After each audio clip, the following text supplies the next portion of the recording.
Well, if there ever was any doubt, I'm here to tell you right now that you know that now I am nice. Nice. Nice. Rather dashing, don't you think? My nice Santa hat. Well, welcome to my blog. We have a few things to do today. Oh, we have to tell you more about Scrooge. Ooh, and this is going to be some scary stuff today, because old Joe starts to look at the stuff that three people who kind of knew Scrooge brought to him for money. Oh, only Scrooge doesn't know that it's his things. We'll get to that in just a few minutes. Christmas season, holiday season, you think back, you have a lot of memories. I think we all kind of do that, right? Christmas is a time of memories and bringing back some good memories of the good times. And we all need those good memories in this time of COVID.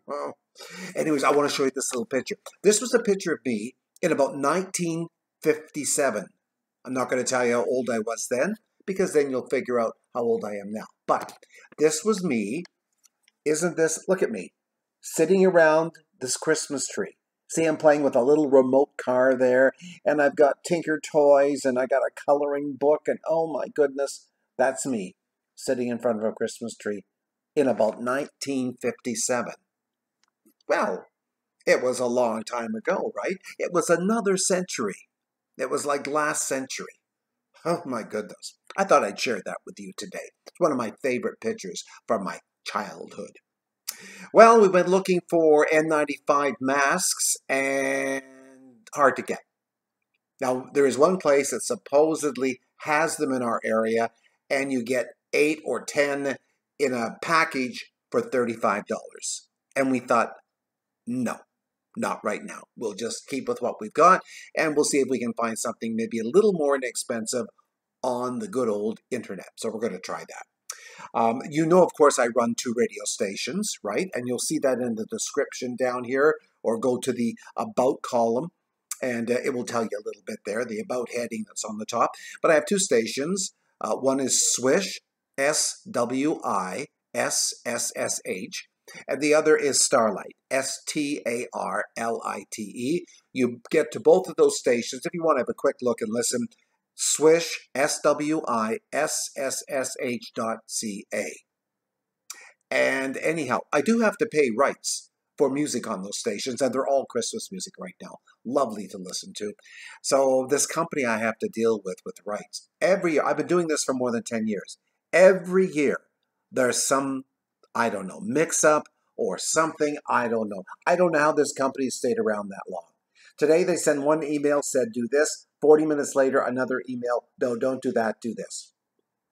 I didn't want to mention the name, but they are a music rights business across Canada that allows stations, both AM, FM, and online stations to operate. Pain in the huge buttocles. Big pain. Anyways, I've done my best. It's in the mail, or will be in the mail, and ready to go to pay the filthy lucre. And that's why I'm not mentioning the name, because of what I just called them. Oh, God. Anyways, ladies and gentlemen, I know you've tuned in because you're all sitting on the edge of your seats in front of a roaring fire with a little bit of nog. And you probably want to know what's going on with Scrooge, right? Well, we're getting closer to the big day, the big reveal, what happens. So here's what we got going for you today. It's Dickens' A Christmas Carol, okay? It's a ghost story of Christmas. Ghost of the Future. Now remember, we've seen 2 ghosts. This is into the 3rd, Ghost of the Future. Ghost of the Future says, Scrooge, I fear you more than any specter that I have seen. But I know your purpose is to do me good. Well, we better hope so. But I know your purpose to do me good, and as I hope to live as a better man than I was. Well, that wouldn't be too tough to go from Scrooge here to make him better. Baby steps, viewers. He says, Scrooge, I am prepared to bear you company and do it with a thankful heart, as if he knows what a heart is at this point in time. Will you not speak to me? Now remember, in yesterday's episode we were saying this is a ghost, doesn't say much. This ghost of Christmas yet to be, all he does is point. He's a finger pointer. No verbalage, pointing fingers, telling Scrooge where to go. And I think a lot of people did tell Scrooge where to go, if you think back to the first part of the story. Only Dickens was kind, and he used words that were not what we call cuss words. No cuss words. Okay, let's get on here. So, there we go. He's following the ghost of Christmas yet to come. Well, they have been flying here and there into busy scenes, and he was showing them things that you can read it all in the book yourself. But they left busier scenes, and they went into an obscure part of town where Scrooge just didn't frequent very much. I mean, the ways there were foul, they were narrow, the shops and houses were wretched, and the people half naked. I wonder about this, Mr. Dickens. Half naked in an English winter? What? I mean, what is it, a beach or something? Is it like the beach at Saint-Tropez? They're half naked? No. Maybe they were scantily clothed because they had no coats and scarves. But half naked? No, I don't think so. They were drunken, they were slipshod, and most of them were ugly. Alleys and archways like so many cesspools.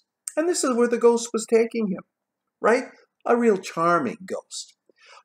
In this den of an infamous resort, there was a low-browed beetling shop below a penthouse roof where iron and old rags and bottles and bones and greasy offal.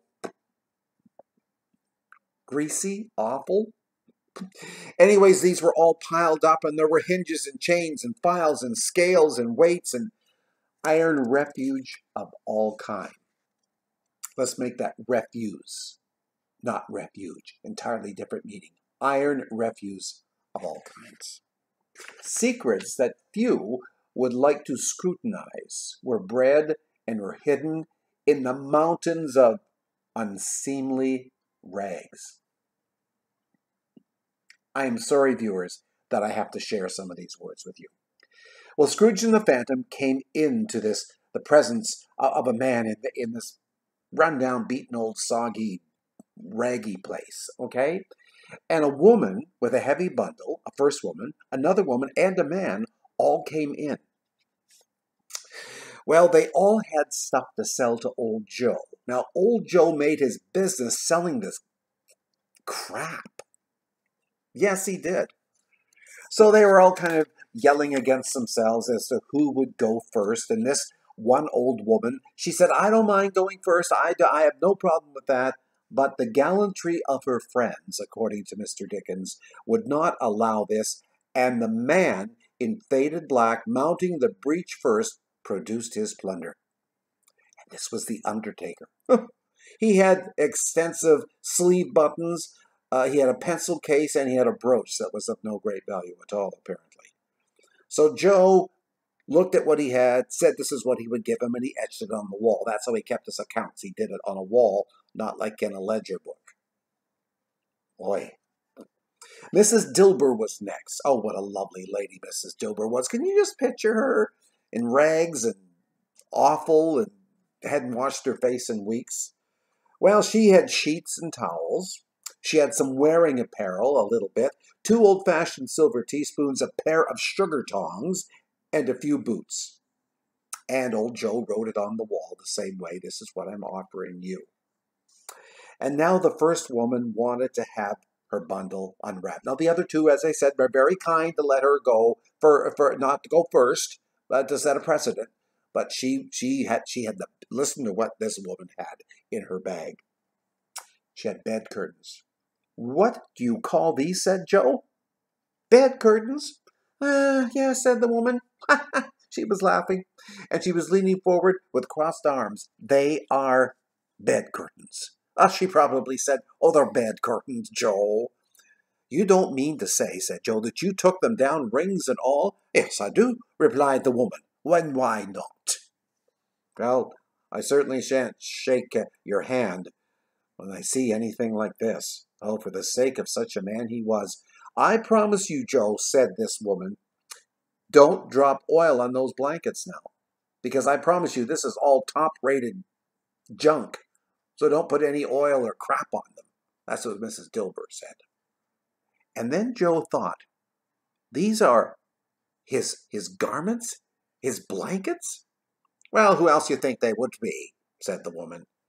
Well, he isn't likely to take cold without them, I dare say. Well, Joe said, I hope that he didn't die of anything catching them.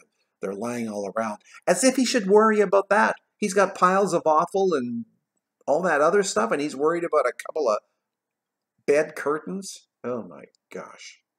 The woman said, as Joe's looking through the rest of her stuff, and he picked up a shirt, she said, well, I wasn't so fond of his company, but I'd loiter about him for such things, and you may look, Joe, at that old shirt until your eyes ache, but you won't find a hole in it nowhere. Not a threadbare place. It's the best shirt he had, and a fine one, too, and they would have wasted it if I hadn't been there and stepped in. If it hadn't been for me, Joe, these things would have gone on that awful pile. Instead, I'm getting some money from you. Merry Christmas. Well, I'm telling you, what these people would do for money back then, right? Well, the woman laughed at old Joe, but finally old Joe took a flannel bag that he had some coins and other money and things in, and he put several of it on the ground and said, okay, this is what you're getting, Undertaker. This is what you're getting, second woman, and disgusting woman with bed curtains and a shirt. This is what you're getting. So they were all kind of happy, and Scrooge was standing there with the ghosts of Christmas future, and he didn't quite get it yet. Scrooge did not quite understand whose offal all this stuff was. But he's going to figure it out pretty soon. He's going to figure it out. Now, I think that was an awful lot for you to take in today. Listen to me talking like Mrs. Dilber. No, I think it was a lot for you to take in today, and you'll have to think about the place, that awful, terrible place we were, and how it would stink. Oh, the stench of this pile of awful place. Well, we've all been in awful places in our lifetime, but nothing like in Dickens' time when Scrooge. It was so awful, it was awful. There you go. Anyways, tomorrow we'll take it a little bit further and see where Mr. Pointer is going to take Scrooge next. In the meantime, I hope you're having a wonderful lead up to the Christmas season, and that you're jolly, and the stores are a little nuts. And so are some of the people out there too. But just take a deep breath. Today I did the same thing I've told you several times. I did the same thing today. I just sing a little bit out loud, and the people part. Get away from that nutball. But I'm a nice nutball. Anyways, see you next time. Thank you so much for tuning in. Don't forget to subscribe to my channel. And besides subscribing, tell your friends and neighbors, men, women, children, it doesn't matter. Viewers, just get it out there.